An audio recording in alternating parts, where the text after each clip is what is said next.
नमस्कार, good morning. सभी विद्यार्थियों का हार्दिक अभिनंदन और बहुत बहुत स्वागत। हमारा आज का चैप्टर वो है यील्ड वैल्यूएशन मेथड, प्रतिफल मूल्यांकन विधि। ये विधि किसकी है? वैल्यूएशन ऑफ शेयर्स, अंशों के मूल्यांकन की विधि। आपका हमारा जो चैप्टर है वो है अंशों के मूल्यांकन की विधि नंबर 2, जिसका नाम यील्ड वैल्यूएशन मेथड, प्रतिफल मूल्यांकन विधि।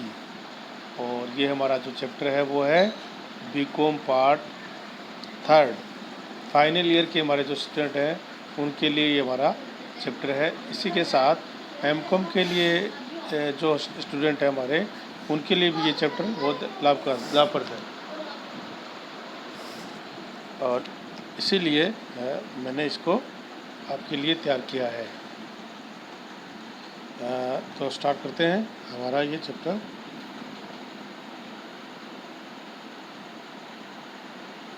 प्रतिफल मूल्यांकन विधि अंशों के मूल्यांकन की सेकंड प्रमुख विधि है।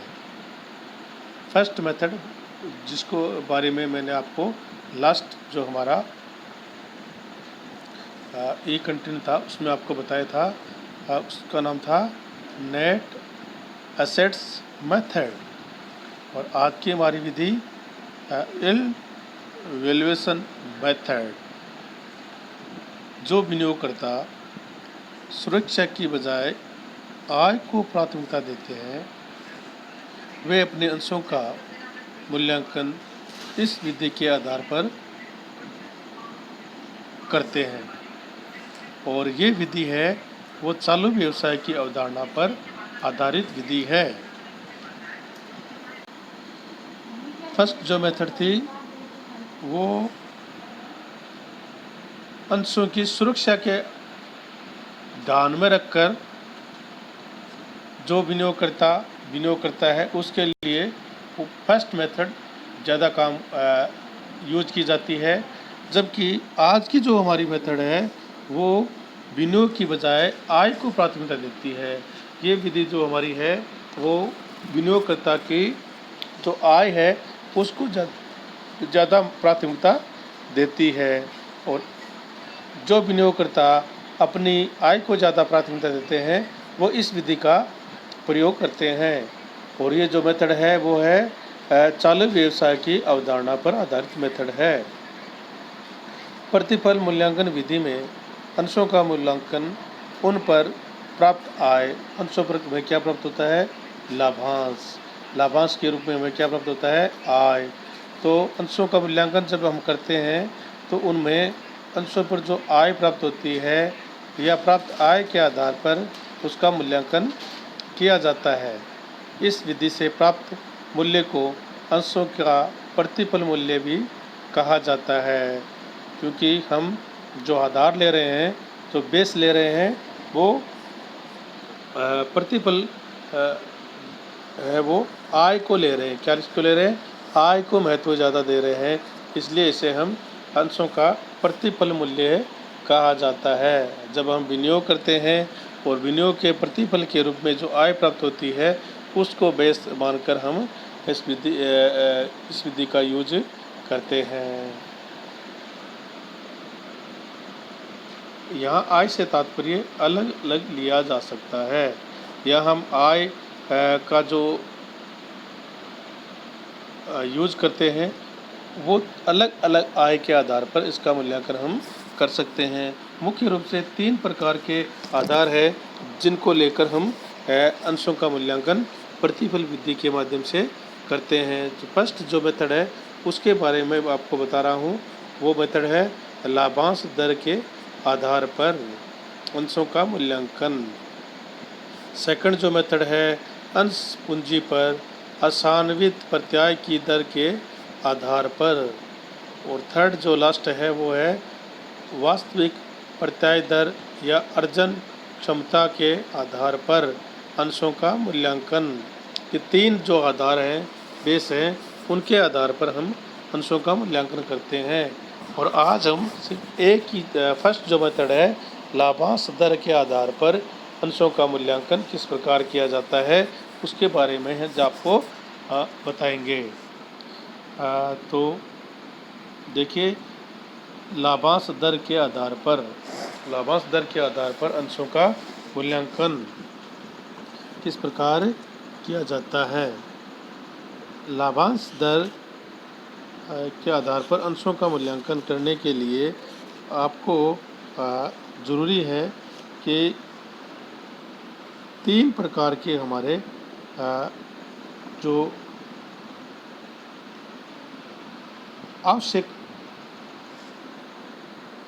पॉइंट्स हैं, उनके बारे में हमें चर्चा करनी है। जैसे देखिए, लाभांश दर के आधार पर डिविडेंड की रेट क्या है, ये हम कैलकुलेट करेंगे।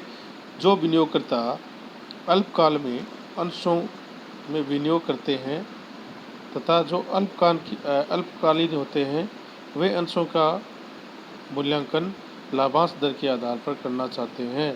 और इसके लिए हम क्या करेंगे, एक फार्मूला यूज करेंगे। जो हमारा फार्मूला होगा वो क्या होगा, वैल्यू पर इक्विटी शेयर। उसका फार्मूला क्या है, rate of dividend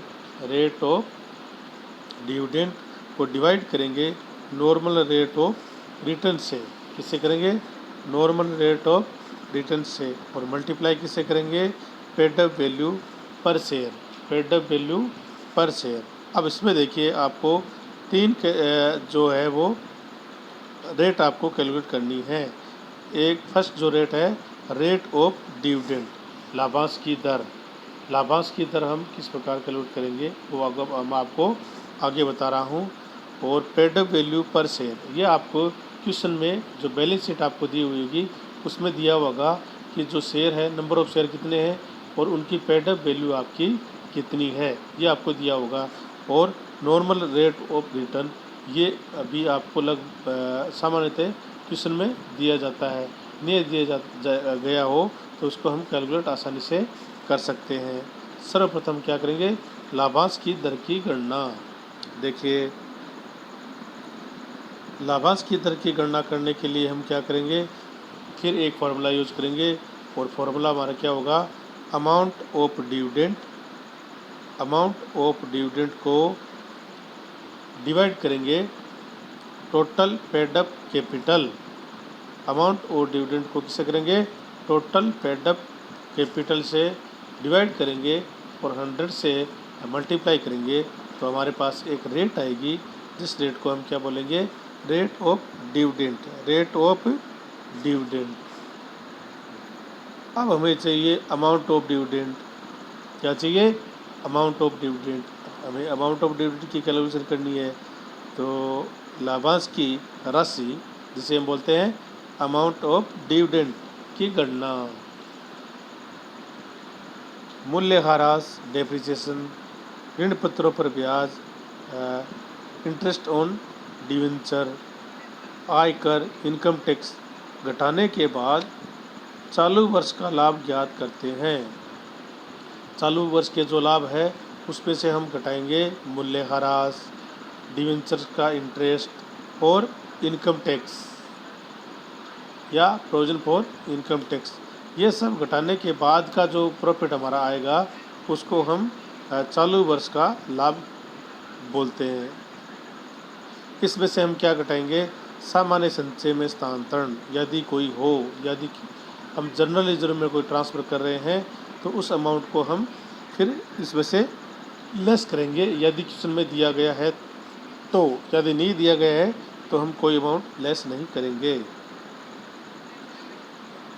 general reserve में ट्रांसफ़र करने का अमाउंट है उसको लेस करने के बाद अगर क्वेश्चन में पूर्वाधिकार अंश पूंजी दी गई है तो पूर्वाधिकार अंश पूंजी का कितना लाभांश होता है उस अमाउंट को ऊपर जो हमारा अमाउंट आएगा उस अमाउंट में से लेस कर देंगे, उसमें से क्या कर देंगे, घटा देंगे यदि कोई हो तो।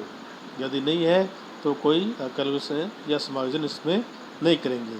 शेष जो अमाउंट हमारा बचेगा वो हमारा इक्विटी शेयर होल्डर के लिए राशि या लाभांश होगा। उस लाभांश में हम क्या करेंगे, हमारी paid up value of capital है उसे डिवाइड करेंगे और 100 से मल्टीप्लाई करेंगे तो हमारे पास एक रेट आएगी जिसको हम रेट ऑफ डिविडेंड बोलते हैं। क्या बोलते हैं? रेट ऑफ डिविडेंड बोलते हैं।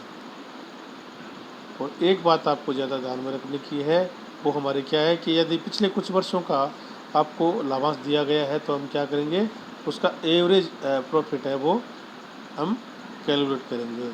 एवरेज प्रॉफिट कैलकुलेट करके आगे की प्रक्रिया है जो मैंने अभी आपको बताई कि उसके आधार पर हम लाभांश की अमाउंट ऑफ डिविडेंड कैलकुलेट करेंगे।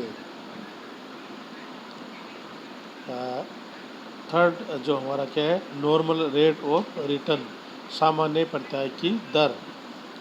इसी प्रकार का व्यवसाय कर रही कंपनियों की अर्जित आय की दर को सामान्य प्रत्याय की दर हम कहते हैं। सेम टू सेम कंपनी है अगर कोई है और वो व्यवसाय कर रही है तो उसकी जो रेट ऑफ डिविडेंड है उसको हम क्या बोलेंगे, नॉर्मल रेट ऑफ रिटर्न। और सामान्यतः ये आपको सवाल या क्वेश्चन में दी हुई होगी, नहीं दी गई है तो हम इसको भी कैलकुलेट आसानी से कर सकते हैं।